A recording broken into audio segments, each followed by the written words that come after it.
महाराष्ट्राची भाग्यलक्ष्मी म्हणून ओळखल्या जाणाऱ्या कोयना धरणाच्या जलाशयाने यंदा तळ गाठलेला आहे.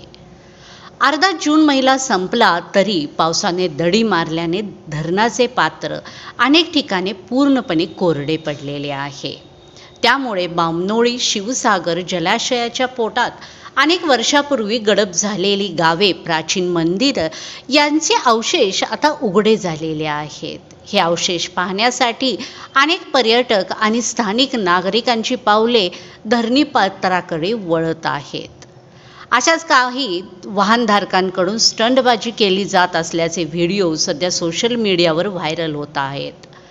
कोरड्या पात्रात वाहने चालवतानाचा व्हिडिओ सध्या सोशल मीडियावर व्हायरल झालेला आहे.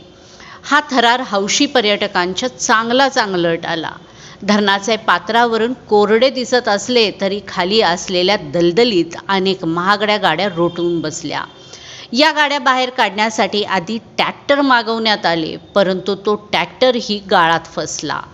अखेर मोठ्या प्रयत्नानंतर क्रेन पाचारण करून ही सर्व वाहने गाळातून बाहेर काढण्यात आली.